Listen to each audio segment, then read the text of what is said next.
evento, como parte de los eventos que está haciendo la sociedad, vamos a hablar un poquito de lo que fue el meeting de la Academia 2019. Los doctores nos van a dar unos tips de lo que consiguieron allí. Tengo que decir que, bueno, el doctor Arnaldo, ya creo que lo he escuchado, pero el doctor Arnaldo lamentablemente pues, no pudo llegar, estaba de viaje y tenía boleto para esta semana, pero bueno, se le complicó el asunto y no pudo venir. Tengo que dar las gracias a la Sociedad de Pediatría que nos ha facilitado el lugar, de verdad que de manera muy expedita y como siempre ellos nos han colaborado.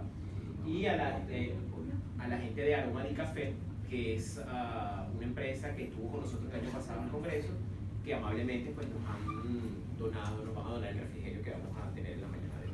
¿Okay?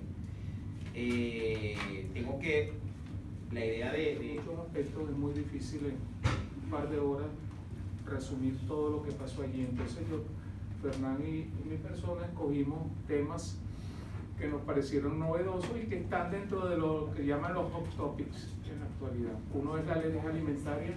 No hay un congreso de alergia hoy en día y de pediatría también que no se hable de alergia alimentaria por varias razones. Una de ellas es la frecuencia de la alergia alimentaria, especialmente en edades tempranas de la vida. Segundo, porque hasta hace poco se sabía relativamente poco de los mecanismos de estas enfermedades. Y luego la tercera razón es porque han habido avances importantes en el manejo de los pacientes que están afectados de alergia a los alimentos. Entonces, yo escogí este tema y Fernando va a hablar del tratamiento con medicamentos biológicos en asma, que también es el otra gran área de desarrollo de la alergología en años recientes. Y lamentablemente mucho de lo que vamos a decir hoy no está accesible a nosotros en el país, pero nosotros tenemos que mantenernos informados, ofrecerle a los pacientes las posibilidades, aun cuando sabemos que la mayoría de los pacientes no tienen acceso a estos tratamientos. Pero, como les digo, si el país cambia, vamos a tener otras oportunidades que en este momento no tenemos. Entonces vamos a hablar un poco de lo que se llama inmunoterapia epicutánea en alergia alimentaria. Arriba les presento cacahuate, huevo, leche, que son los tres grandes alimentos que son los más frecuentes,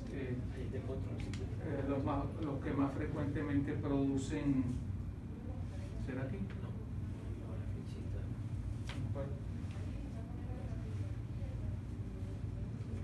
Down.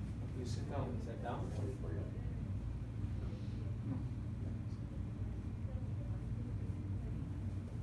Vamos a ver si por acá. Tampoco.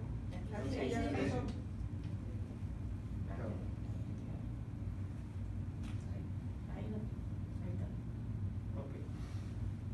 Fíjense que es importante, la prevalencia es alta, especialmente en los niños. De todos los estudios se sabe que maní y nueces son responsables del 90% de los casos de anafilaxia fatal o casi fatal, y que la alergia al maní hasta el 1%. Esto es para los países, especialmente Norteamérica, Gran Bretaña, tal vez Australia, Canadá, pero esta no es la realidad en Venezuela, no frecuentemente, pero si vas más al norte de Europa sí se ve mucho. Las razones de eso no se saben, pero bueno, pueden haber razones de exposición, razones genéticas, razones del tipo de cómo se cocina el alimento, cuál es la cocción del alimento. Esto es niños, demostrado. Sí. Lo que pasa es que no se sabe el por qué, pero se sabe que es una observación. Ahora, para hablar de inmunoterapia epicutánea, les tengo que recordar un poco la histología de la piel con sus dos grandes capas, la epidermis y la dermis. La diferencia es que la epidermis está constituida por un conjunto de células que se llaman células queratinocitos y tiene las cuatro capas, capa córnea, granulosa, espinosa y basal. Y fíjense que allí lo que hay, aparte de los queratinocitos, son unas células particulares que son las células, las de Langerhans. Esas células son muy importantes porque las son las células que presentan el antígeno y van a tener gran importancia en la producción de muchas de las enfermedades inflamatorias de la piel que tienen que ver con el herpes, pero también en lo que vamos a discutir hoy de la inmunoterapia epicutánea. A diferencia de eso, la dermis tiene, fíjense, tiene de todo.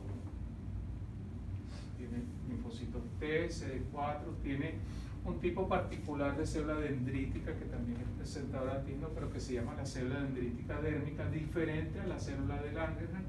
Tiene linfáticos, tiene vasos sanguíneos, macrófagos, tiene de todo, células NK, de todo. Células dendríticas plasmacitoides, fibroblastos, mastocitos, de todo. Ahora, la gran diferencia también que nos interesa para hoy es que la epidermis no es vascularizada. Y eso va a ser importante para la inmunoterapia. En cambio, la dermis sí. Ustedes que hacen inmunoterapia subcutánea prácticamente todos los días, inyectan aquí, en la dermis. Lo que yo les voy a hablar es aquí, en la epidermis.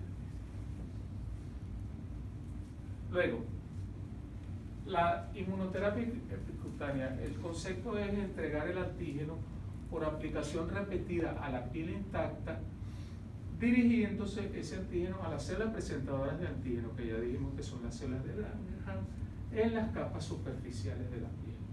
El alergeno es capturado por esas células que entonces van a migrar a los ganglios linfáticos para activar básicamente a los linfocitos T. El alergeno no se detecta en la circulación sistémica, eso es importantísimo, a diferencia de la intradermis. No pasa a través de los queratinocitos activados hacia la dermis, por lo cual no sensibiliza y confiere mayor seguridad, porque al no haber disponibilidad sistémica del alergeno no hay reacciones significativas. Cuando usted inyecta subcutáneo, eso lo vamos a discutir después, tiene problemas de reacciones anafilácticas, y todos hemos vivido reacciones anafilácticas a la inmunoterapia subcutánea.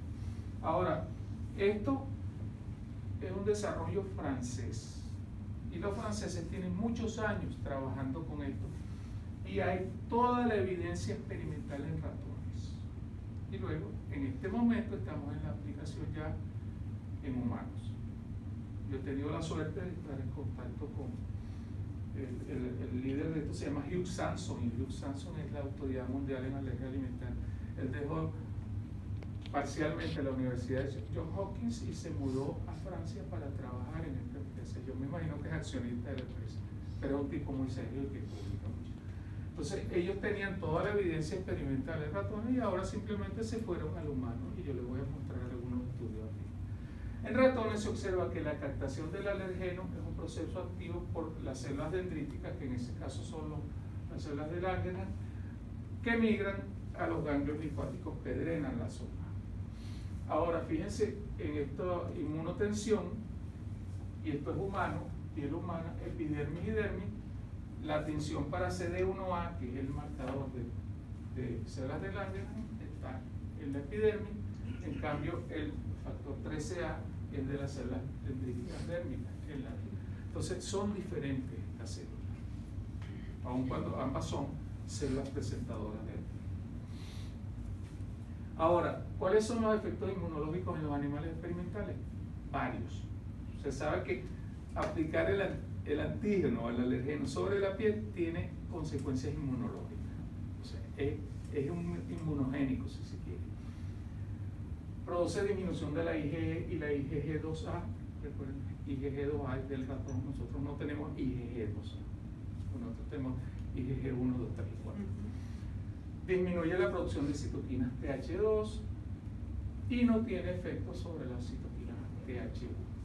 Entonces no altera el interferón gamma ni activa la producción de interferón gamma. Ahora vamos a ver repetidamente en varias diapositivas que estos efectos son mediados por unas células T que se llaman células T reguladoras, que en los ratones tienen estos marcadores, FOXP3 y LAP.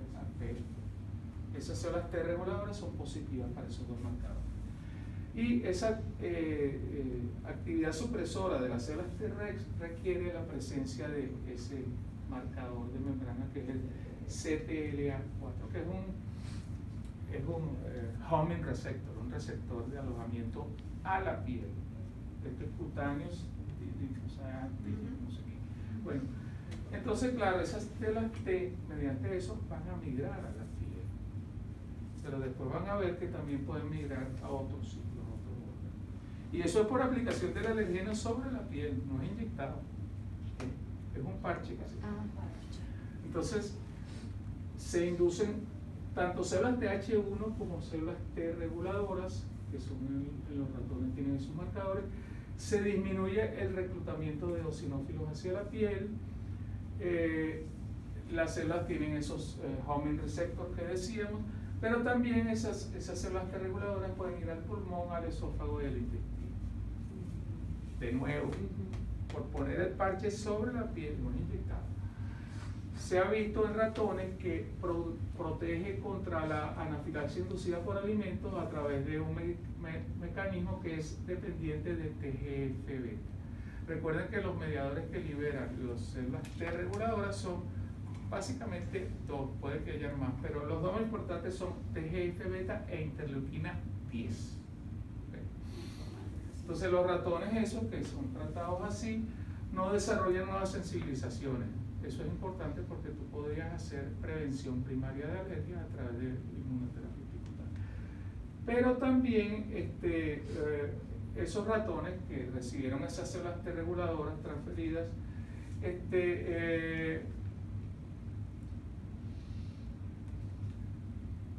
bueno, los ratones no tratados desarrollaron sensibilidad a maní y a ácaro.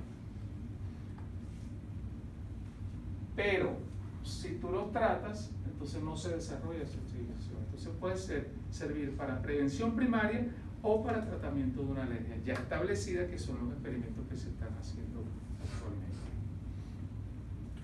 Cuando hablamos de los mecanismos de la inmunoterapia, recuerden, esto es general, y hay varios, pero importante las células T reguladoras produciendo esos los mediadores que suprimen a las células efectoras como el mastocito y el basófilo y el eosinófilo, y también pueden hacer que se produzca una célula B, que son células B reguladoras, que también tienen efectos supresivos.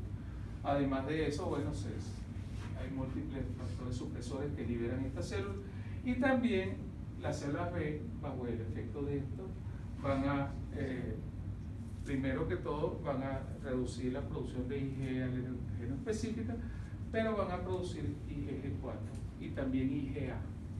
Pero IgG4 es importante porque siempre se le ha dado un papel como anticuerpo bloqueante. Entonces, esos son los mecanismos generales de la inmunoterapia, cualquiera de ellas. Aquí está resumido en esta diapositiva también.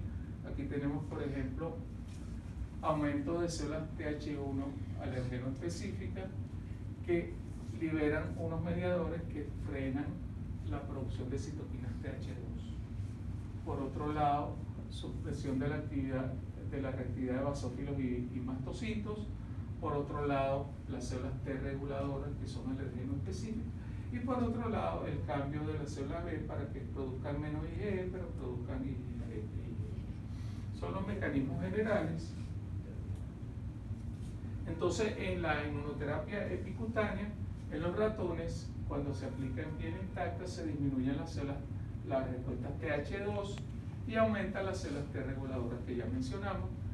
Se produce la migración de las células dendríticas al ganglio linfático que drena la zona. Eso ocurre a las 6 horas de aplicación del parche y el pico de la migración es a las 24 horas. O sea que es una respuesta rápida. Luego, esas células T reguladoras, bueno, tienen esos marcadores de homing que pueden llevar a las células reguladoras tanto a la piel como a la vía aérea, como al esófago y como al intestino.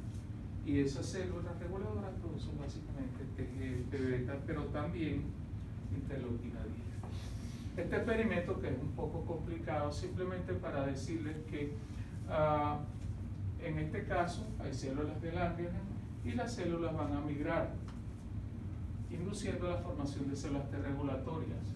Pero en esta parte del experimento, a las 2 horas, fíjense que no se produjo la migración de las células, porque este grupo, estos animales no tenían células del ganglio. O sea que Las células de Langerhans son indispensables para que la inmunoterapia epicutánea funcione. A las 6 horas, fíjense lo mismo. Entonces, este grupo de ratones no tenía células de Langerhans, no se transfirió células de Langerhans y por lo tanto no produjo la migración al ganglio. ¿Los ratones no tienen células de Langerhans? No, esos no. Estos son ratones manipulados. Sobre un grupo que no tenía. O sea, tú tienes un grupo control y un grupo manipulado que no tenía. Para O sea, lo que hacer confirma es hoy en que día, solamente son las... existen laboratorios que tú le pides, yo quiero un ratón que no tenga tal cosa, Claro. y te lo producen genéticamente. Eso es lo que para hacer el Y fíjense cómo y esto ya sí es en humanos, cómo la inmunización sí es efectiva, porque fíjense que aquí está en una forma, digamos, temporal, la aparición de IgG4 específica para diversos componentes del alergeno de Del maní. Del panillo. cacahuete, De de cacao. maní. De maní. Entonces, o sea que sí es inmunogénica, fíjense por ejemplo para HC. Aquí no está uno que a mí me gusta mucho, bueno, es que es importantísimo El más porque es el que se asocia con reacciones anafilácticas. Entonces, por cierto que esta área está muy de moda y recuerden que el año pasado en los Estados Unidos ocurrió una muerte de un niño que estaba siendo tratado con inmunoterapia oral, con leche, y se murió. Y luego... ¿Pero epicutánea o...? No, oral. Oral.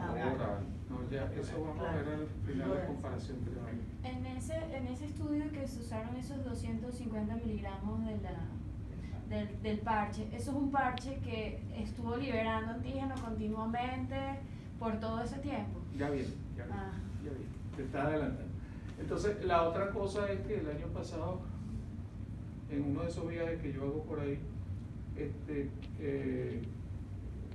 me llegó la prensa inglesa, y hubo un accidente muy importante también de una chica que se sabía que era alérgica a múltiples alimentos y se fue de viaje con su papá y antes de montarse en el avión compró un sándwich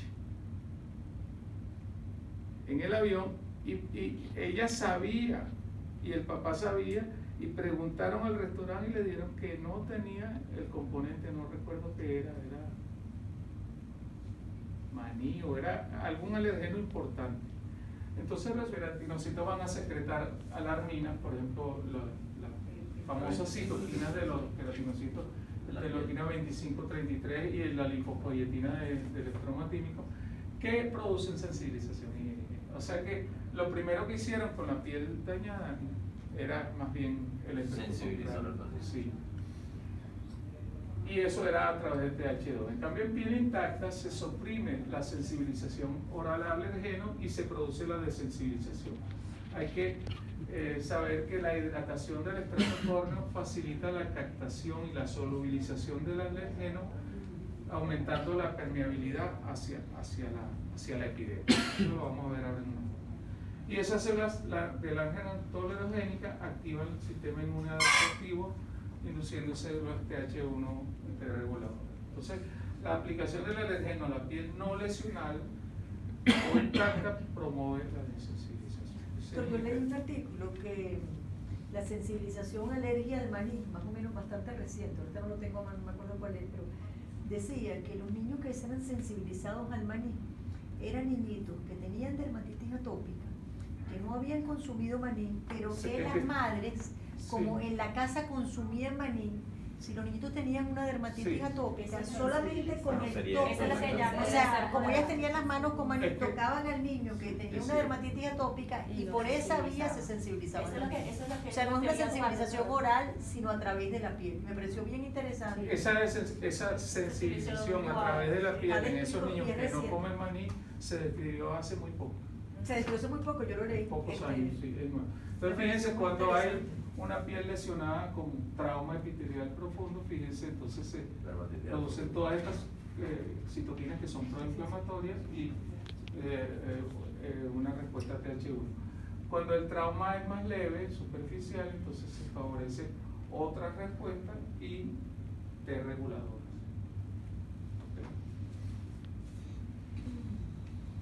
Y bueno, esto era lo que les mencioné, que cuando se hace la inmunoterapia epicutánea en el ratón, entonces se producen células T reguladoras que aparecen, y estos son los marcadores que tienen en el ratón, en pulmón, en rojo, en esófago, en intestino y en la piel. Entonces, ¿qué pasa? Que si tú haces la inmunoterapia sobre la piel, podrías estar tratando una alergia que está ocurriendo a nivel del intestino, y eso es muy importante en alergia alimentaria. Por eso es que esta gente ha proseguido en los estudios. Aquí está, por ejemplo, el parche sobre la piel, y ustedes ven cómo las células migran al ganglio, y esas células que en el ratón son estas que están acá, entonces pueden ir al intestino o pueden ir a la misma piel. ¿Okay? T reguladora, que es lo que este es el famoso parche. Tiene una camarita de condensación. Esto es una tecnología súper sofisticada, o sea, pues yo no sé cuánto va a costar, pero va a costar plata. Y acá está el alergeno. ¿Qué pasa? Que desde la dermis o de la piel pierde agua hacia arriba, solubiliza el alergeno y el alergeno penetra. Entonces, el alergeno solubilizado llega a ser captado por esas células de Langerhans.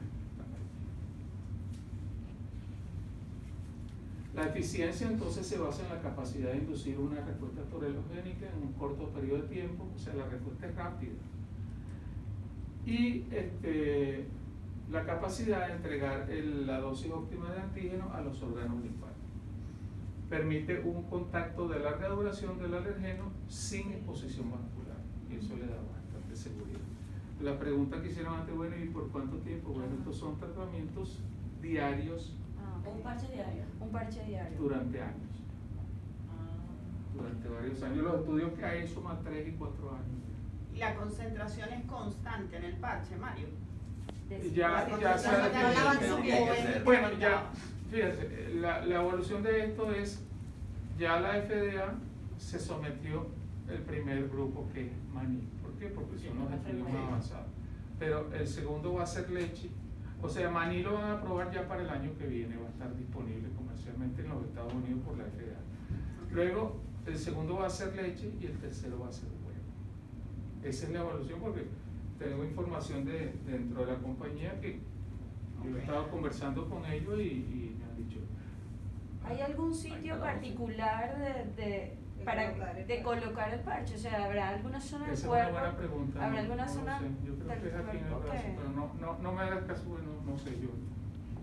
Sí, No, porque las dificultades que ha habido con tratamientos de parche ha sido el tema de la protección del parche. Es decir, ha pasado mucho con los anticonceptivos en parche y los antinicotínicos en parche, que de acuerdo al sitio donde colocan el parche, si el parche se pierde, por eso preguntaba lo de la necesidad de la estabilidad de la dosis, porque si es un parche diario, intuyo que es que tiene que estar esa concentración de antígeno continuamente para que logre el efecto terapéutico.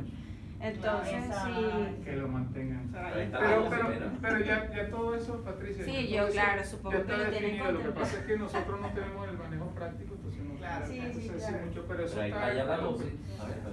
Le voy a mostrar. Hay un estudio en leche donde se vio que la dosis acumulada tolerada fue de 1.77 a 23 mililitros. Lo que se busca no es una dosis gigantesca, lo que se busca es una dosis que sea equivalente a la dosis que se pondría uno en una toma normal del alimento. No hubo diferencia significativa para leche en el primer estudio. Fue bien tolerado y los efectos colaterales son gastrointestinales. Ya te lo pones en la piel, o sea que si llega, de alguna manera el efecto se ve abajo. Aquí está el estudio, este es del 2010, que es un estudio más viejo. Luego, en maní tenemos 3 estudios. Les voy a describir más detalle el estudio 2 porque es el que creo que es más completo. Ahí están las dosis. Ahí está, fíjense, los números de pacientes, 100, 270. Las edades desde niños hasta adultos. Y fíjense que han probado varias dosis. La exposición al parche, unos los dejan 24 horas, otros 48 horas. Este era todos los días. La duración del tratamiento, 4 años. Eficacia, con dosis más alta, con 250 microgramos, que es la dosis que ellos proponen. La respuesta fue 50% en el grupo tratado contra 12% del grupo placebo. Y la respuesta fue incluso mejor en menores de 12 años, 53 contra 19. La dosis acumulada media aumentó de 30 miligramos a 400 miligramos. Y aumentó también esto que es la dosis acumulativa reactiva. Esto quiere decir la dosis con la que el paciente reaccionaba. O sea, tenías que aumentar mucho la dosis del alimento para que el paciente presentara una reacción. O sea que estos resultados son positivos. Cambio inmunológico, la IgE específica al principio aumenta y después va, como en todas las inmunoterapias, al tiempo disminuye. Luego, fíjense, a los 3 a 6 meses aumentó y disminuyó a los 12 meses. Aumentó la IgG4 específica y disminuyeron la reactividad en pruebas de piel. Todo eso ocurrió. La tolerancia, al año 1 hubo 96% de efectos adversos. ¿Cuáles son los efectos adversos?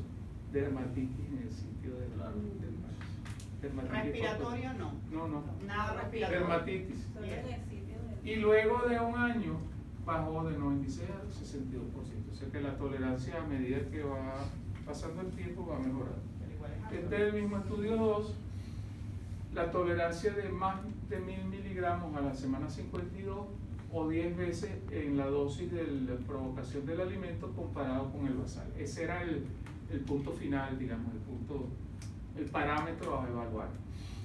Y luego se siguió una fase abierta de 6 meses que se vio que la respuesta aumentó del 60% a los 12 meses a 64.5% a los 24 meses. O sea que con el tiempo iban mejorando, 57% al primer año, 80% al segundo año y 83% al tercer año. Entonces, si fuéramos a utilizar este tratamiento, tendríamos que tener de un principio la idea de que lo vamos a usar por varios años. La dosis reactiva acumulativa aumentó de 44 a 440 miligramos el primer año, a 1440 al año 2 y a 1440, quedó igual al año 2. Pero fíjense que el paciente va tolerando mejor. O sea, que sí se va subiendo. le aumentas la cantidad de alimento. No, esta es la misma dosis, lo que aumenta es No, tu la capacidad de dosis tolerancia. Esta es la dosis que ellos El paciente va a toleran. tolerar. Va tolerando. ¿Cómo va aumentando su tolerancia en miligramos? Antes de hacer reacción. Claro, es la cantidad que el paciente Y puede fíjese tolerar puede tolerar, sin tener ajá. reacción. Y fíjense que el 61% de los niños tratados con esa dosis de 250 microgramos logró una dosis reactiva acumulada de más de 1000 miligramos y el 39% de más de 5000 miligramos. O sea que sí se induce algún tipo de tolerancia al alimento. Un gramo Por lo ahí. menos evita la Posiblemente, claro, es que el objetivo es ese, el objetivo es que no se te muera nadie por Claro. Claro. Las Hay accidentales, una sí. estadística de efectivamente cuántos fallecimientos hay por maní al año en los Estados Unidos. No lo sé, pero Pero- estadística seguro hay No, estadística pero de todo. no, porque yo he visto, o sea, último, hay un número completo del JCI Practice que es de maní. Y estuve viendo las estadísticas y no sale una estadística confiable, sí del número de anafilaxis, pero no de muertes como tal. Ahí está en el que recibe el Yo JCI. di- al principio yo di una cifra, Y en pero las no era ingestas como- accidentales, usualmente, ¿con cuántos gramos son estos pacientes que fallecen por ingestas accidentales? Ya cuando tú tienes una tolerancia a 5 A miligramos, cinco, ya no, ese 5000, riesgo baja. Ya ese no. paciente ya no reacciona. Ya no reacciona. Está protegido. Y fíjense que en este estudio, la doctora Jones demuestra el efecto de la producción. Fíjense, la IgE aumenta al principio y después baja. Correcto, igual. ¿Ok? Básicamente este es 250 microgramos, este es el que nos interesa, porque este es 100 microgramos y este es el placebo. Entonces aumenta y después tiende a bajar. Esta es la IgG4, fíjense cómo ven aumento. Y ellos hacen, se ha usado mucho en alergia alimentaria la relación entre IgG4 específica sobre IgG4 sobre IgE. Entonces también esa relación aumenta. Lástima que Arnaldo no vino, porque Arnaldo hubiera podido, digamos, comparar esto con lo que él está haciendo, aunque él está haciéndolo con ácaros, no con alimentos, Y pero el principio que estamos aplicando en ese estudio es exactamente igual. Es inmunoterapia epicutánea, pero inyectada. Esta es por parches. Pero el principio que manejamos y el paper que publicamos, básicamente especulábamos eso. O sea, nos vino la idea de eso, de que lo que está pasando en alimentos tiene mucho que ver con lo que Arnaldo propone en su teoría de que la epicutánea es más segura y más efectiva. Y necesitas menos dosis. Y necesitas mucho Y más barato. Lástima que Arnaldo no está aquí, pero bueno, lo presentará en la próxima. Entonces, las ventajas de la epicutánea, y esto ya... antes de que pases a eso, yo estuve en una de las sesiones que hablaron de eso, y uno de los problemas que tenían en algunos de los estudios, ponían que no está estandarizada exactamente en todos los estudios, que pongan la misma cantidad de antígenos. Entonces, con leche o con maní, decían que habían estudios que ponían 10 veces más que el otro. Entonces, que realmente una de las cosas que ha hecho que esto no salga al público antes, o que no haya sido aprobado antes, es porque la inconsistencia en la dosis, que es el mismo problema que hay con los parches para diagnóstico de alergia a alimentos de tipo tardía o producida por células, que son el 50% de los pacientes. Entonces, que no hay estandarización. Yo cené con Ana por un día, recientemente, y me voy a decir, porque yo compré 2 cajas de los parches esos construidos para ver. Y me dijo, ¿qué dosis le vas a poner? Le pongo mantequilla de maní. Me dice, puede tener hasta un shock anafiláctico o puede no inducir nada. Entonces, simplemente nunca lo hice, pues todavía tengo lo hecho que compré, pero no hay una estandarización con respecto a la dosis para diagnóstico o para tratamiento. Si vienen ya comercialmente aprobados, o sea, no es que uno lo va a hacer, ya entonces será diferente, porque ya se habrá establecido. Esto ya está estandarizado. Lo que pasa es que como la FDA no lo ha aprobado, los americanos no, ellos no usan nada que no sea aprobado por la FDA. Y en Europa tampoco se ha estandarizado. No, pero donde está llenado la aplicación es en la FDA. Y ellos me dicen que ya al segundo trimestre del año que viene ya está aprobado. Claro, es lo que te garantiza. Que no hay absorción sistémica, por lo tanto hay menos riesgo de problemas de anafilaxis sistémica. El paciente lo puede hacer en su casa, no tiene que ir a la clínica a administrárselo. Tiene una adherencia bien grande de más del 96%. Claro, porque no es inyección, no duele. Es más seguro. A diferencia de la oral y la sublingual, no hay síntomas gastrointestinales persistentes, sino que tienden a desaparecer. Y no hay peligro de esofagitis eosinofílica, que sí ocurre con las otras. Se ha reportado el riesgo de esofagitis eosinofílica. Fíjense, aquí está una comparación de los posibles mecanismos de acción de las diferentes formas de inmunoterapia.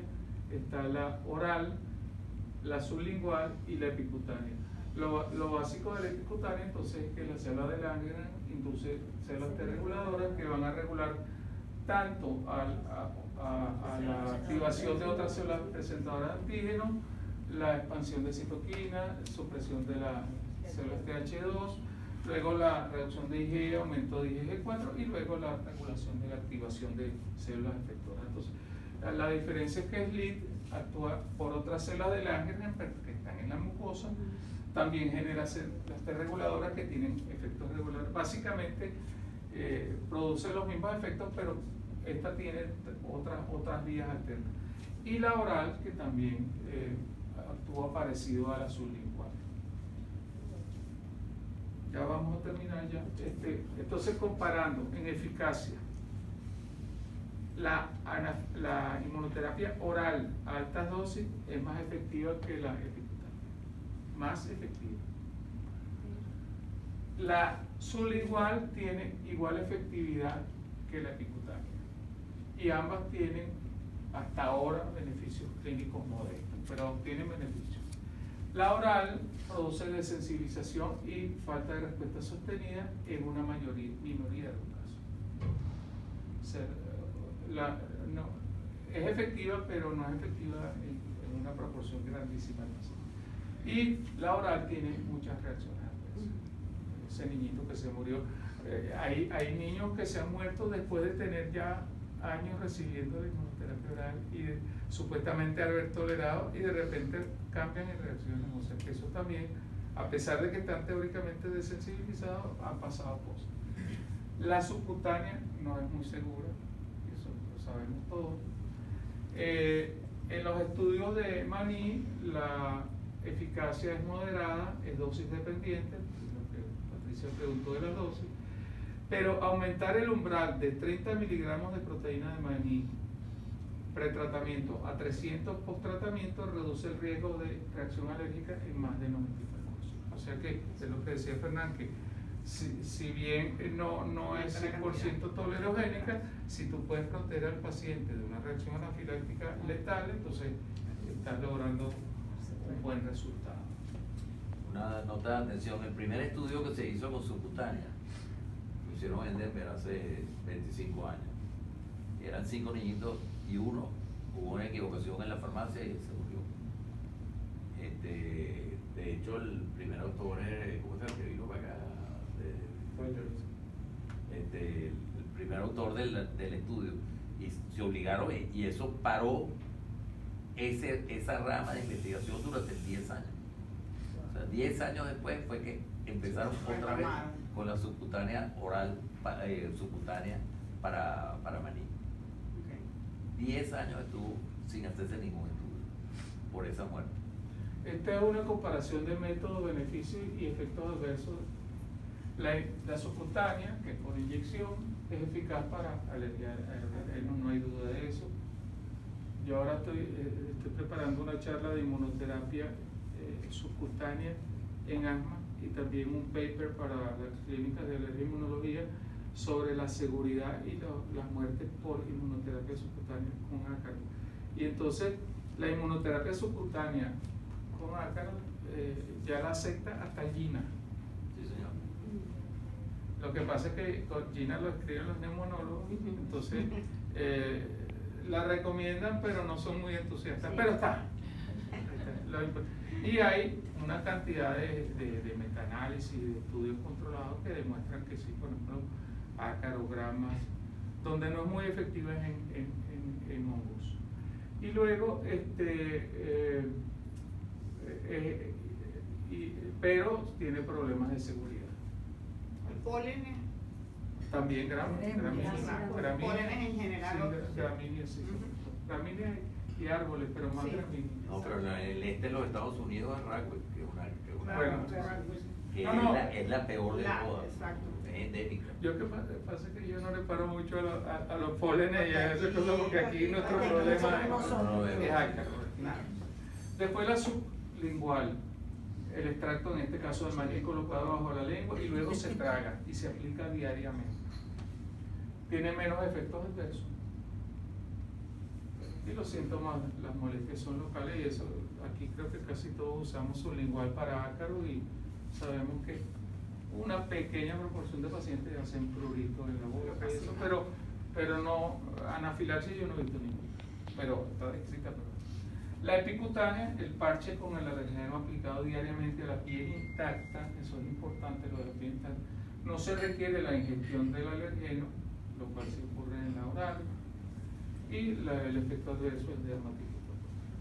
Y la oral, el alergeno se mezcla con el alimento y se ingiere diariamente, tiene mayor eficacia, pero también tiene más efectos adversos, incluyendo reacciones sistémicas y esofágicas. Una pregunta, pero en el caso de la epicutánea que usted está hablando, doctor, como uno de los principales efectos adversos es la dermatitis por contacto, allí tendría que rotarse el sitio de colocación del parche, en todo caso, porque se requiere que la Claramente.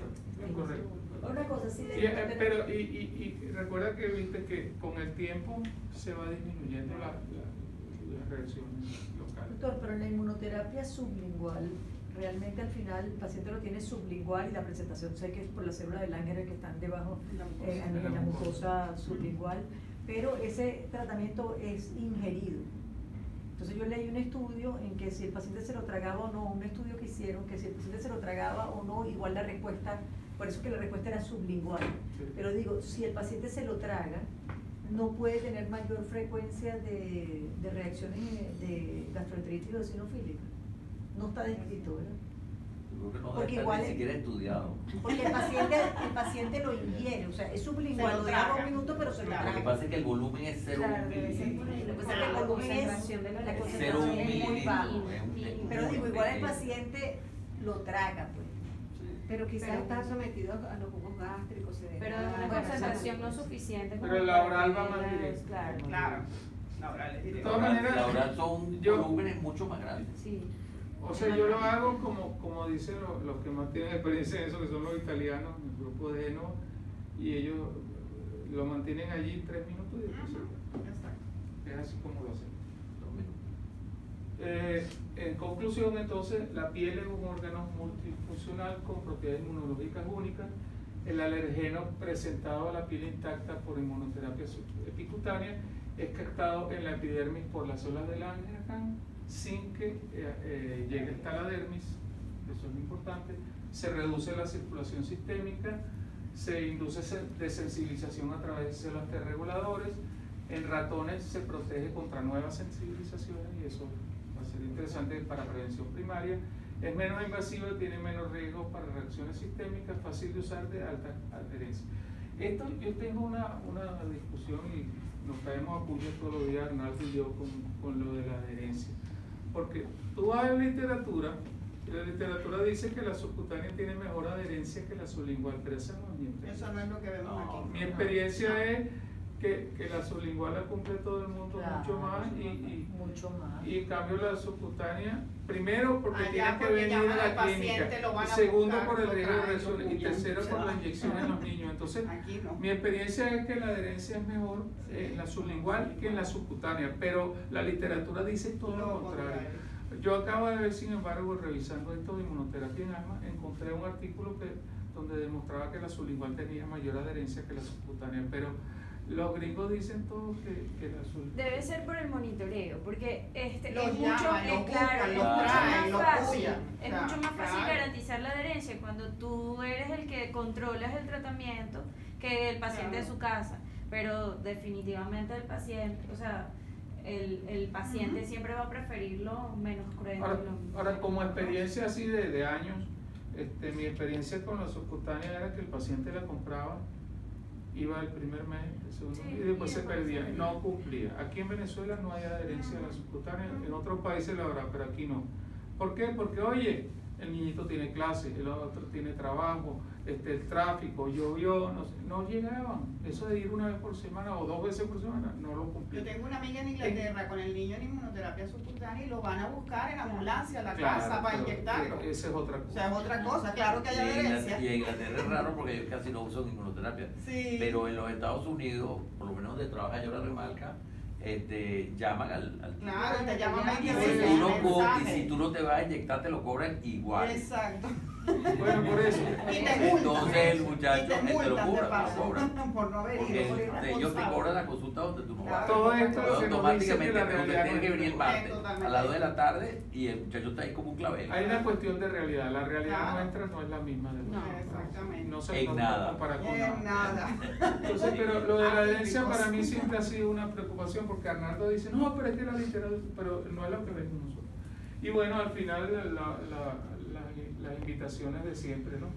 En diciembre en Lyon, Francia, Congreso Mundial de Alergia este año con la Sociedad Francesa de Alergia.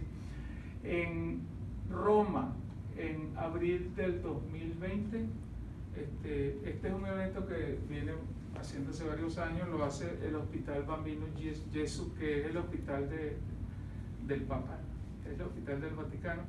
Ellos lo hacen todos los años, pero desde el año pasado lo vienen haciendo con la UAO. Ya tuvimos uno muy exitoso. Pero ese es un evento de alergia pediátrica, específicamente pediátrica. Luego, a finales del año que viene, en septiembre, tenemos el Mundial de Alergia en Kioto.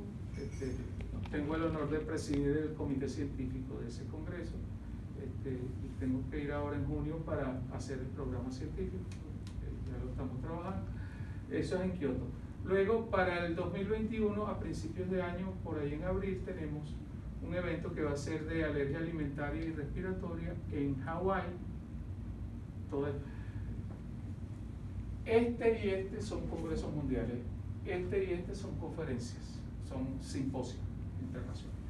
Y luego el otro mundial que tenemos en Estambul, eso es ya hacia finales del 2021 en Estambul, en Turquía. Entonces, están invitados todos a que nos acompañen en estos congresos.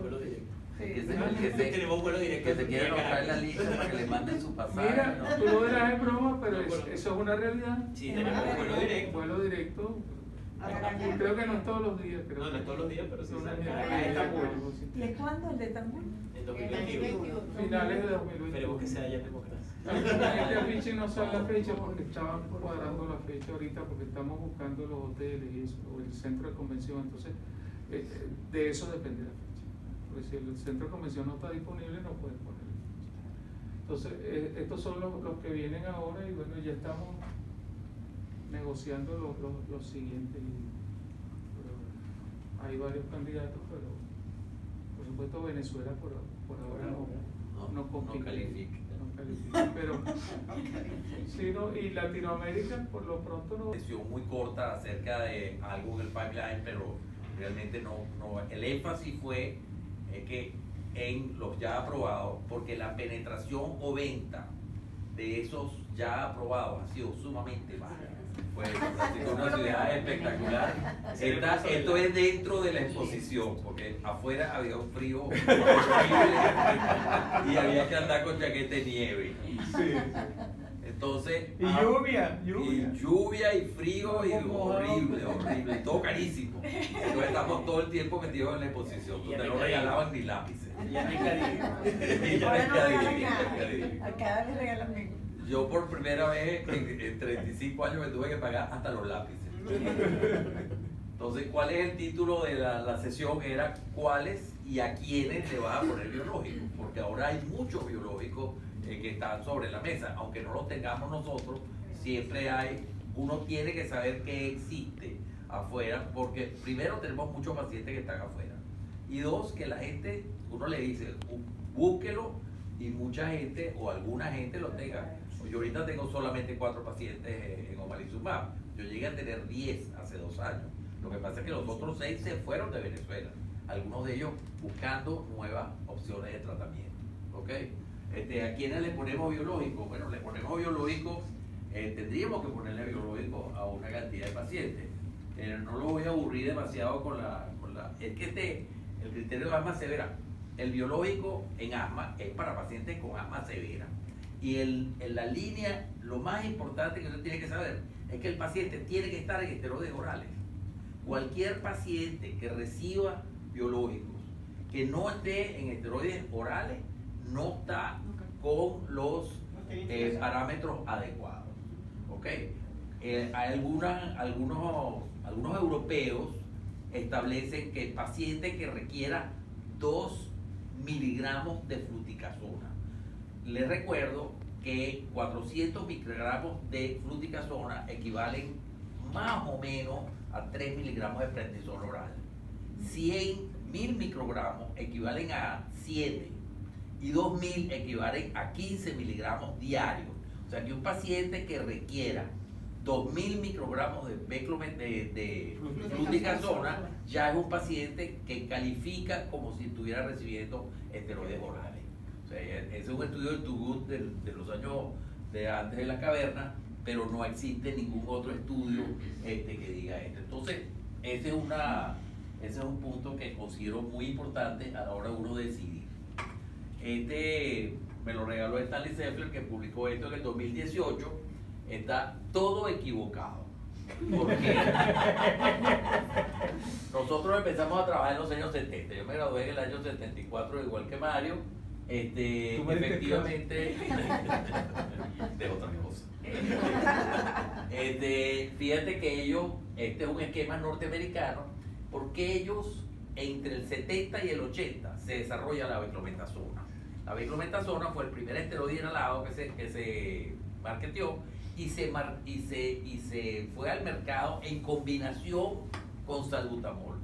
Salieron a la vez, porque en los Estados Unidos el salbutamol se aprueba 7 años después de que sale en Europa y la beclometasona 8 años después, porque había un cúmulo de profesores viejos, así como de mi edad o menores, pero que pensaban que esteroides interdiarios era mejor que el inhalado. Eso parece mentira. Helen Morris, una señora, y ella tiene un peso muy grande en la academia y un gran peso en la FDA, y no lograban aprobar los esteroides inhalados. Los empezaron a usar en 1980, mientras que en Inglaterra el primer estudio con la combinación beclometasona-salbutamol sale en 1972. O sea que en esa etapa estuvieron muy lejos. Donde los americanos empiezan a ponerse en conjunción es en el 2002, que es cuando se aprueba el omalizumab, que ya lo vienen utilizando, hicieron fase 3, fase 4, pero ese entró en una fast track impresionante. Fue aprobado con básicamente muy pocos estudios y la mayoría eran observacionales, eran paralelos observacionales, no eran contra placebo, porque no podía ser contra placebo. ¿Por qué? Porque eran pacientes asmáticos severos que ya estaban en esteroides orales. Y lo primero que se empezó a medir fue disminución de requerimiento de corticosteroides orales. Y lo segundo fue exacerbaciones, porque del dinero que se gasta en asma, el 80% se gasta en el 20% de los pacientes que tienen asma severa. Entonces, tenía mucho más sentido aumentar el esfuerzo para ese grupito de asmáticos que, dependiendo del país donde usted vaya, por ejemplo, Nueva Zelanda y Australia son 20%, mientras que en los Estados Unidos es más o menos 10%.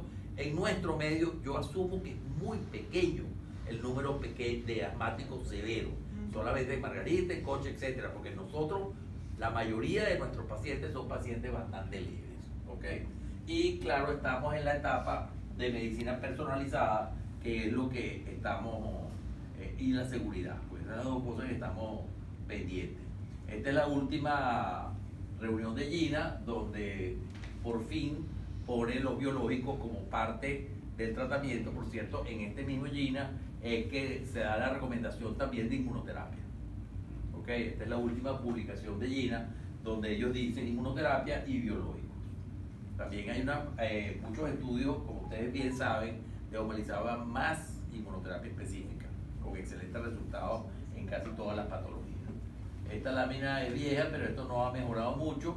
Más o menos se supone que un 5 o 10% tienen asma severa y han salido puntuales. Este es un estudio del año 84-85 en el norte de Europa, que pareciera que ellos sufrieran de asma muy severo.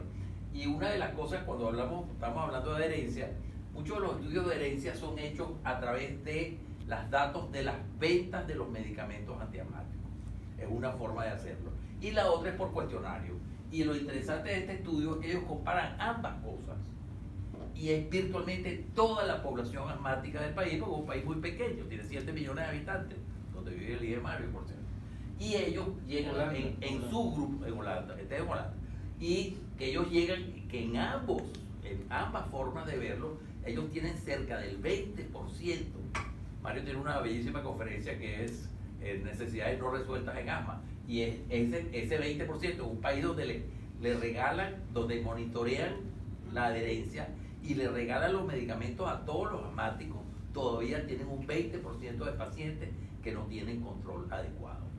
Entonces, ¿por qué no tienen control adecuado si les están regalando los medicamentos? Bueno, eso lo resolvieron con el estudio.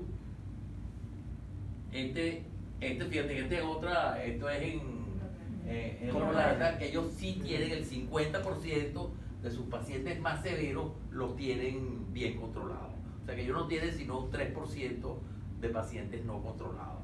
Ahora, en los Estados Unidos, que es un país mucho más grande, estamos hablando de 300 millones de habitantes, entonces hicieron un estudio que comenzaron a principios de los años 2000 y siguieron inicialmente empezaron 4.000 pacientes, después 1.000 y pico, terminan usando 600 y pico pacientes que siguen durante 10 años. Un grupo de pacientes muy severos. Y para sorpresa de todo el mundo, la gran mayoría de estos pacientes están muy mal controlados. De hecho, cuando estos eran 500 y pico de pacientes, solamente el 70% de estos pacientes severos estaban recibiendo esteroides inhalados. Y solamente 10% se les había propuesto omalizumab o cualquier otro biológico. Entonces, esa es la razón. La razón es porque los pacientes están siendo mal evaluados y mal tratados. No me lo quiero ni imaginar si hiciéramos algo así.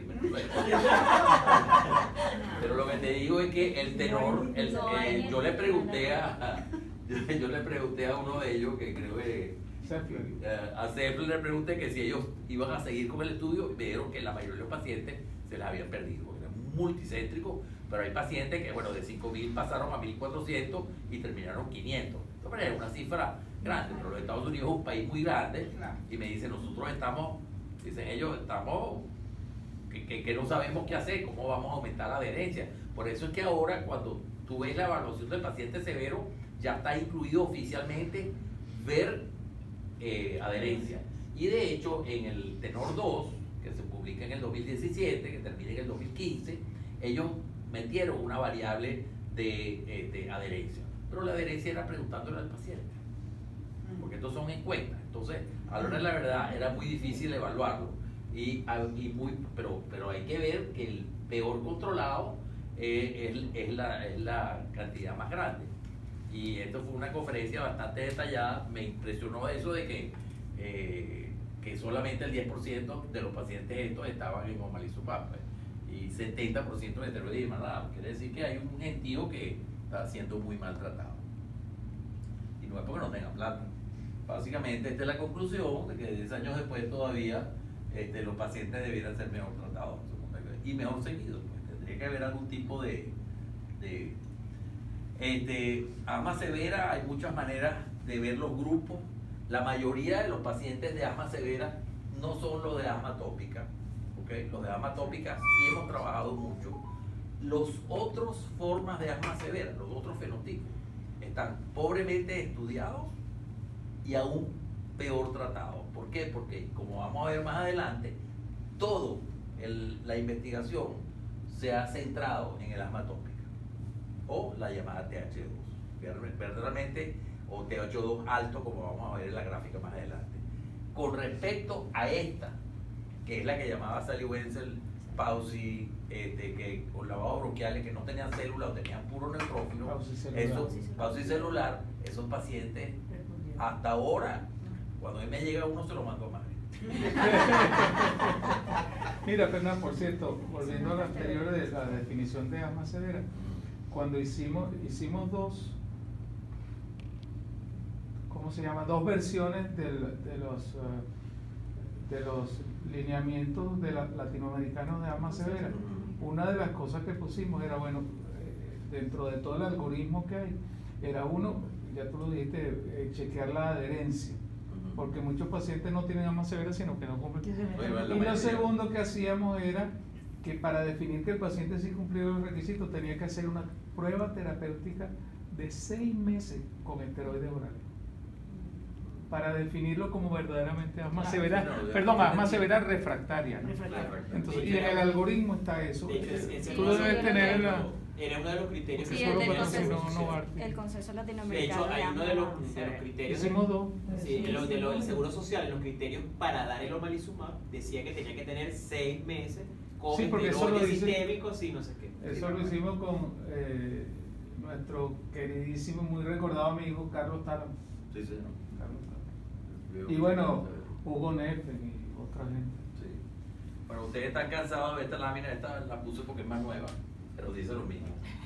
Básicamente, las 3 células principales para nosotros desde el punto de vista de efecto son el mastocito, el eosinófilo, que nos sirve de marcador para casi todos los biológicos, y los neutrófilos, que hasta ahora han sido los menos favorecidos desde el punto de vista de bloqueo de receptores y o desde el punto de vista, ¿qué es la diferencia entre los biológicos y los medicamentos? Bueno, los medicamentos son bajo peso molecular, la estructura que es simple, ¿ok?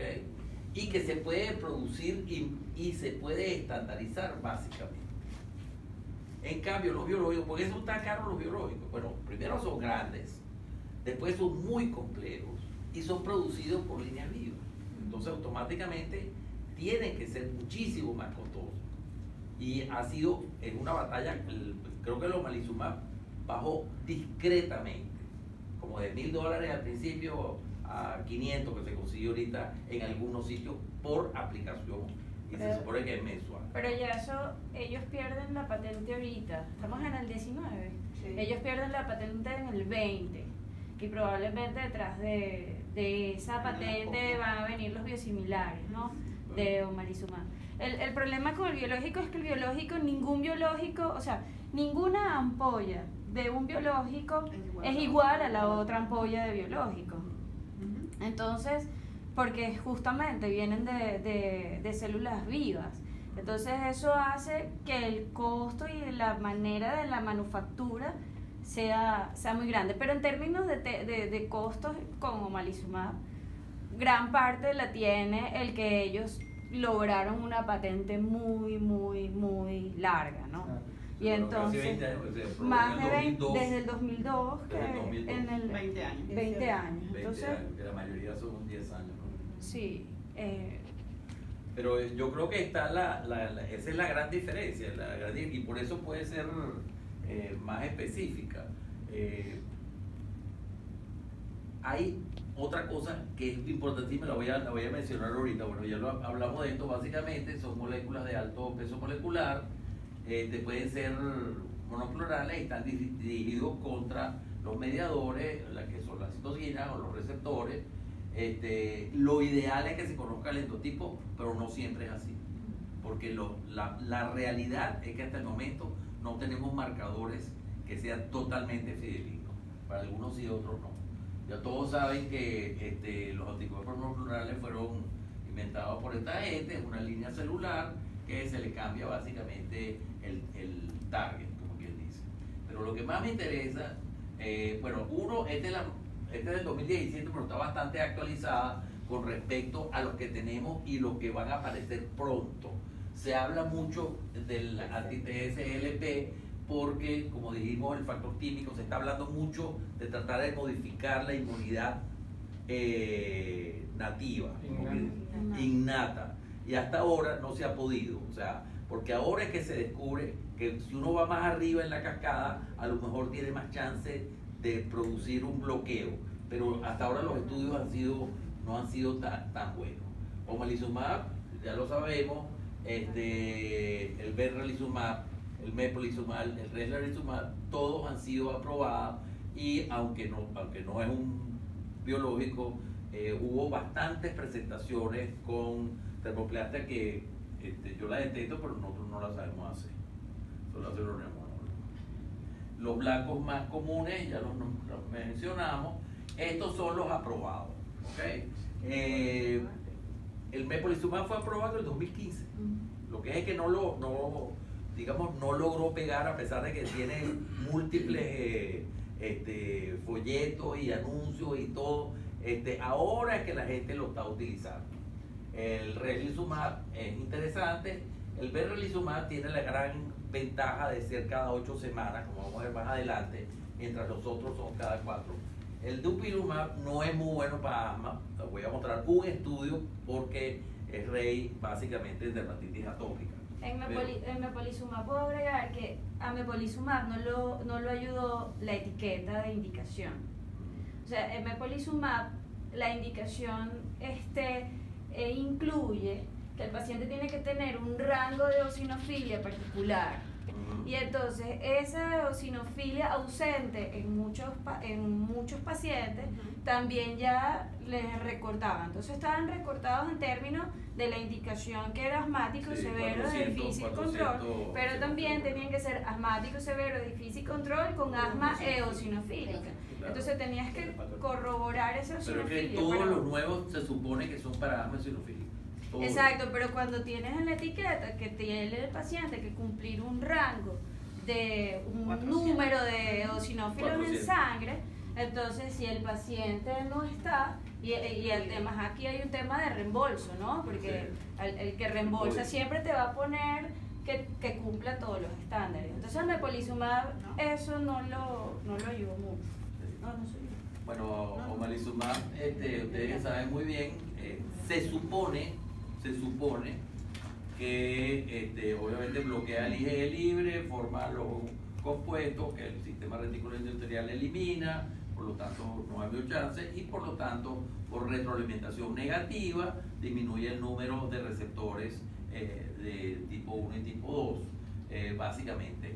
Pero probablemente esto no es tan verdad como nosotros creemos, porque este más o menos es interesante porque es el único aprobado para mayores de 6 años, y ya desde hace varios años.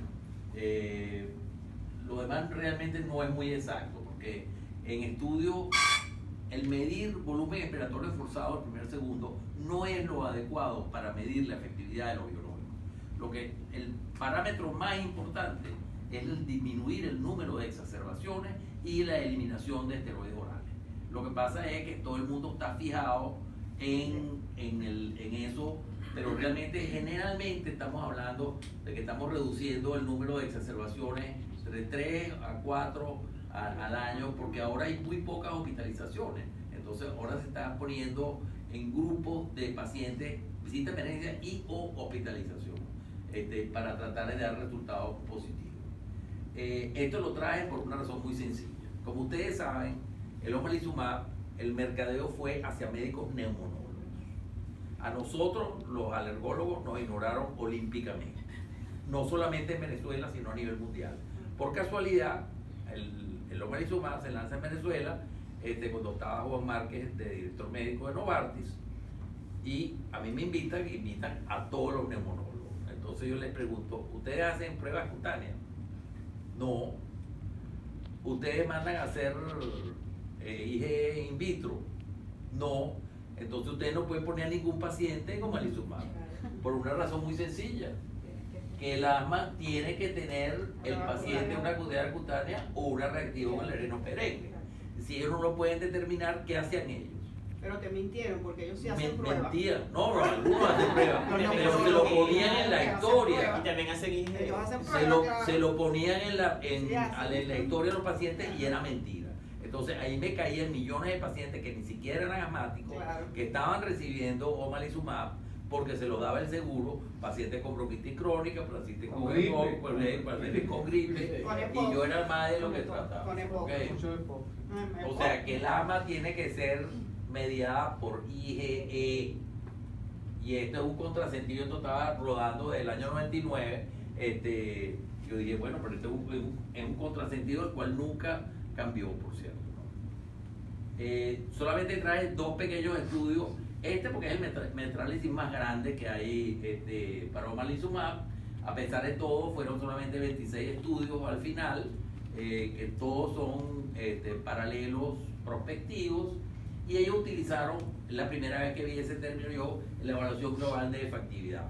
Es la suma de AMA Control Test, disminución de esteroides, calidad de vida, número de hospitalizaciones. O sea que hicieron un índice basado en todos los factores que hasta el momento creemos que son los más importantes.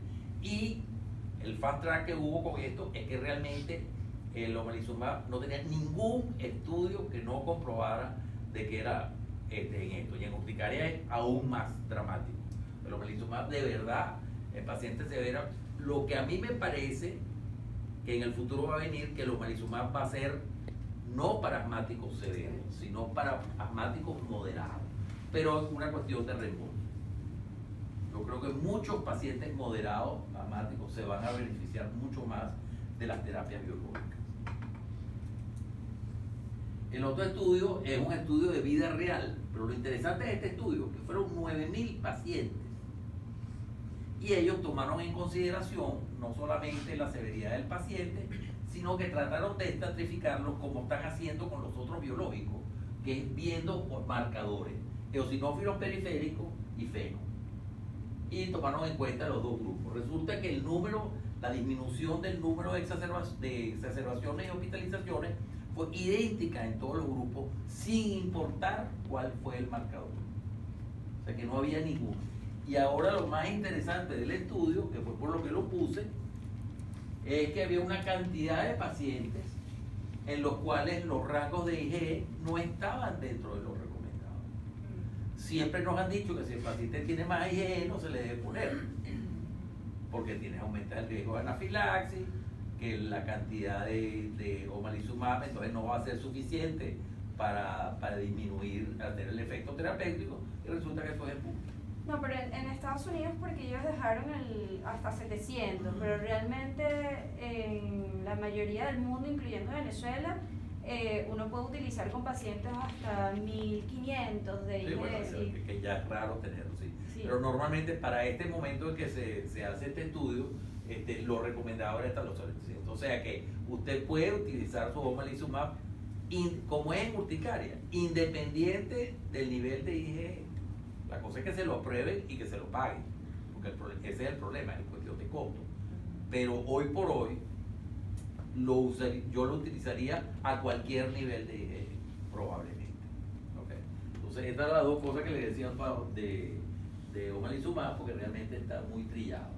Entonces, los nuevos biológicos son básicamente con el mismo mecanismo de acción, que son el mepolizumab y el relizumab, fueron aprobados en años sucesivos, y después el benralizumab que bloquea la cadera alfa. Pero el resultado tendría que ser idéntico, porque si está bloqueando la misma vía, el mismo pathway, tú tendrías que tener la misma efectividad. Y resulta que no parece ser así. El mepolizumab obviamente ya está aprobado para chamos también a partir de los 12, tiene muchos estudios, vamos a mostrar un metaanálisis, la dosis es cada 4 semanas, la disminución de exacerbaciones probablemente esté muy cercana al número expresado para el omalizumab, y tal y como estaba diciendo Patricia, se supone que a mayor número de eosinófilos periféricos, ese es el marcador con el cual se aprueba el medicamento. Probablemente no tenemos un marcador adecuado para estos medicamentos. Este es, que yo sepa, el único metaanálisis que se hizo en este grupo con este medicamento, y es básicamente hospitalizaciones. Claro, disminución de las exacerbaciones, que es donde está el dinero. Es la única lámina que pongo de efectos secundarios, porque de verdad los biológicos son sumamente seguros, sumamente seguros. Inclusive estamos hablando en el embarazo, el estudio Prospect que le hicieron, presentaron una actualización. La verdad que es verdad, pasa la barrera placentaria y todo lo demás, pero no parece ser y este es un compuesto de los resultados. Esto es número de exacerbaciones. Este estudio demuestra que, bueno, la baja de los eosinófilos y la mejoría de la calidad de vida de los pacientes. O sea que es un medicamento que es extraordinariamente seguro y efectivo. Ahora, ¿cómo está con respecto a los demás medicamentos? Bueno, el relizumab tiene el mismo patrón de seguridad, y lo más interesante de es que este es un estudio en grupo pequeño de pacientes que recibieron omalizumab sin mejoría. O sea que es un paciente que tiene probablemente los dos problemas.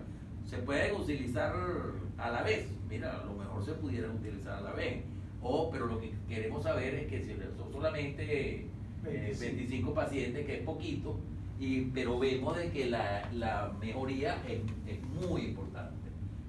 ACT hay mejoría, el índice de síntomas 7, que es el abreviado de no hay una diferencia significativa con respecto a función pulmonar, pero eso no nos interesa. O sea que en un grupo de pacientes resistentes a omalizumab, esto pudiese ser una alternativa para este grupo de pacientes. O sea que es efectivo y seguro en pacientes con asma severa que... ¿Tenían alguna diferencia particular en cuanto a eosinófilos o en cuanto a IgE? No, IgE no está mencionado y el eosinófilo está más o menos la misma dosis. Me parecería que son todos pacientes, son todos pacientes. Se supone que todos los pacientes que entran dentro de este protocolo son de altísimo número de eosinófilos. Sí, eso es lo que decía Sally Wenzel en sus estudios de fenotipo, en donde ese paciente asmático eosinofílico es diferente al asmático alérgico común. Entonces, claro, la severidad de ese paciente es distinta a la severidad del paciente alérgico como tal, y ciertamente las características de la inflamación del paciente con asma eosinofílica pareciera tener diferencias que hacen que el biológico contra el eosinófilo sea el ideal para ese paciente, ¿no? Sí. O sea, el hecho de que habla de uno pacientes de mayor severidad y uno que tenían eosinofilia, cosa que probablemente no se tomó en consideración cuando se trataron con IgE. Exactamente, a lo mejor esos pacientes nunca fueron candidatos desde el punto de vista inflamatorio para omalizumab. No fueron bien escogidos, pues, en los planos. Muy interesante. El benralizumab también es monoclonal humanizado, dirigido contra la alfa. Fue utilizado tanto por vía subcutánea como endovenosa. Tiene muchos años, también está aprobado. Disminuye aproximadamente el número de exacerbaciones igual a los otros. Y muy interesante porque sí hay una comparación indirecta de benralizumab contra reslizumab. Entonces, no es una comparación cabeza a cabeza de los mismos pacientes cruzados, no, es una comparación estadística más que otra cosa. Pero es muy interesante porque en todos los parámetros, el reslizumab, el reslizumab fue superior, sí, en todos los parámetros evaluados. O sea que es un mejor medicamento. ¿Y cuáles fueron los parámetros? Ahí está. Aquí está, diferencia diferencia en calidad de vida, disminución de exacerbaciones y en enfermedad. Y como monoclonal tienen muchas diferencias en química, o sea, como la avidez con la que se pega su target. Teóricamente no. Teóricamente no. A lo mejor, probablemente dentro del mecanismo molecular sí haya diferencia, porque de alguna parte sale la superioridad. La superioridad. Tendría que ahí estar la diferencia precisamente. Pero clínicamente, a la dosis aprobada, sí hay una diferencia. De hecho, eso es lo que dice la conclusión. Y este es el único que conseguimos, publicado en enero de este año, que compara los tres medicamentos: mepolizumab, reslizumab y benralizumab. Son similares, la severidad de los pacientes es similares, y ellos trataron de estratificarlos por respuesta dependiendo del número de eosinófilos y ver la diferencia, si hacía alguna diferencia con el número de eosinófilos. Y resulta que pareciera que no. En la tasa de exacerbación con placebo, vemos que mepolizumab es definitivamente superior a los otros dos, independiente, que no es otra lámina, independiente del número de eosinófilos periféricos. O sea que pareciera que mepolizumab es el mejor de los biológicos nuevos aprobados. Por potencia, la seguridad sigue siendo muy buena. Mepolizumab, y de verdad sin tomar en cuenta el número de eosinófilos periféricos. Nada más voy a decir del mepolizumab que realmente en asma no parece tener mucha efectividad. Sabemos que quizás la unión, el interleuquina 13 no es tan importante en asma como pensábamos, pero sí a nivel de piel. De hecho, este es uno en pacientes de asma leve con o sin rinitis severa. Nos damos cuenta de que no hay diferencia significativa en volumen expiratorio forzado, pero sí hubo una mejoría en la mayoría de los pacientes asmáticos con rinitis. Entonces, sí ayuda a los pacientes con rinitis, más no ayuda a los pacientes con asma. Eso sería la conclusión del diploma, a pesar de que está aprobado para asma. ¿Okay? El traquilumab tiene, aparentemente, es un antiinterleuquina 13, tiene muchos estudios ya fase 2, fase 3, inclusive fase 4, pero no ha sido aprobado todavía. ¿Quién es el gran olvidado? El gran olvidado es el grupo de pacientes en los cuales la TH2 no está funcionando. Y no sabemos por qué todavía.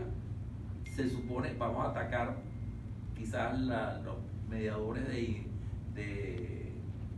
básicos, más arriba, digamos, dentro de la cadena, y ahora, bueno, se está hablando de termoplastia, que yo pensé al principio que era algo que no iba a servir. Realmente no tenemos alternativa a ese tipo de pacientes. Afortunadamente nosotros como que no vemos ese grupo de pacientes. Lo que pasa es que estadísticamente donde se llevan bien las estadísticas son un grupo pequeño, claro. O sea, son el 10%, menos del 10%. Sí. Y para llegar allí hacer el diagnóstico en este tipo de pacientes es más largo, es más difícil, hay que el lavado bronquial. Sí, exacto. Entonces, y aquí no hemos superado la barrera de la adherencia, o sea, hay barreras como más grandes de adherencia, de tratamiento, ¿qué tal? Que superar antes de sospechar de que el paciente sea... Claro, pero no tenemos realmente nada. Ahora, doctor, ¿qué hablaron porque estaban insistiendo los neumonólogos en la triterapia para el asma, ¿no? En la combinación inhalada, la combinación de los antimuscarínicos con las beta-2 agonistas de acción prolongada, los esteroides inhalados, como una opción antes de incrementar, incluso antes de incrementar los esteroides sistémicos, incluso un paso antes de llegar al tratamiento. Sí, bueno, de hecho los antimuscarínicos ya están incluidos en el GINA, claro, como una opción terapéutica. Bueno, ya hace tiempo que están, claro, incluidos. Mi impresión es que no son efectivos, sino una cantidad mínima de pacientes. Yo se los he añadido y se los quito, se los pongo y se los quito, tratando de evitar que tengan un efecto de reducción de esteroides. Asumo que hay un subgrupo de pacientes al cual les sirve. Como el paciente severo, el Montelukast probablemente no le hace nada, pero hay algunos que tú se lo quitas y empiezan con exacerbaciones. ¿Entiendes? Entonces, pero son pacientes aislados, no es los antimuscarínicos en general. Obviamente es un mecanismo diferente de broncodilatación, actúa sobre el tono, no actúa sobre los mediadores, entonces ni actúa como broncodilatador. Con respecto al GINA último, bueno, el omalizumab mayores de 6 años, el mepolizumab y el reslizumab ya para mayores de 12 años. Yo personalmente nunca he puesto en omalizumab a un paciente menor de 16 o 18 años. Un paciente de 18 años, no sé si es que no vemos esos asmáticos tan severos a tan corta edad. Todo el mundo se acuerda del estudio de Ítaca, que publicado en el New England Journal hace ya muchos años, que yo siempre presentaba en niños asmáticos severos. No sé cómo hicieron para reunir los pacientes, pero esto es lo que tenemos hoy por hoy. Tenemos que ponernos creativos a la hora de tratar de conseguir estos medicamentos para nuestros pacientes. Y bueno, lo importantísimo, lo de la adherencia. Y otra de las cosas que hablaron mucho, que presentaron muchos abstractos, fue la combinación de inmunoterapia específica con omalizumab. Y presentaron varios estudios de inmunoterapia para alimentos con omalizumab. O sea que el omalizumab quizás va a ser un arma importante para los pacientes con alergia a alimentos severos. Lo que pasa es que hay que mantenerlo en el tiempo. Hay que mantenerlo en el tiempo, sí. Entonces, ¿qué necesitamos? ¿Qué necesitamos para el futuro? Que lo biológico y los biomarcadores sean más económicos. A lo mejor por la pérdida esta de la... Estamos además que para el otro grupo de pacientes TH2 bajo, que no tenemos. que de verdad existan fenotipos endotipos que sean fácilmente identificables, porque hasta ahora ha sido muy difícil. Y algo que no hemos logrado en AMA, sino con inmunoterapia específica en algunos pacientes, es modificar la historia natural de la enfermedad. Y yo sí creo que la seguridad es bastante amplia con todo lo biológico. No es experiencia personal porque nosotros no podemos, ni lo tenemos discutible, pero a nivel general se habla de poco. No, pero el estudio de seguridad de post-comercialización de omalizumab es bastante amplio, Es muy grande. y tiene ya casi, o sea, tenía una seguridad estudiada de más de 10 años de uso, o sea, en términos de seguridad por el tiempo, es un biológico, es uno de los biológicos más viejos que hay, en términos de historia de biológico. Ahora, fíjate, es interesante que no lo mencioné, pero en el estudio de mepolizumab ellos lo empezaron fase 3, fase 4, cuando todavía no estaba aprobado. Y la segunda parte del estudio es cuando ya está aprobado. Y las líneas de seguridad fueron idénticos, a pesar de que el número de pacientes se multiplicó por 10. Y ahora la que se utiliza es la bueno, como no estaba seguro de que me iban a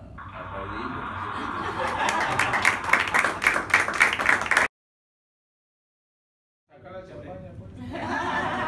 aplaudir, que ya pasó la hora. Después de las 11 se puede. Exacto. De verdad que muchísimas gracias por esos conocimientos que nos han brindado. La discusión creo que ha sido bastante productiva. Y bueno, nada, la idea es que esto se siga dando, que estas actividades sigan patrocinándose por la sociedad y que todas estas cosas vayan haciendo efecto en nosotros, ¿no? Que nos vayamos manteniendo al día. Muchísimas gracias a la doctora que ella nos vio por las redes, ella es pediatra, es alergólogo, de verdad que muchísimas gracias, un placer tenerla aquí, doctora. Y bueno, a los muchachos, a los residentes, tanto del militar como del instituto, bienvenidos siempre. A partir de ahora, ya ustedes están metidos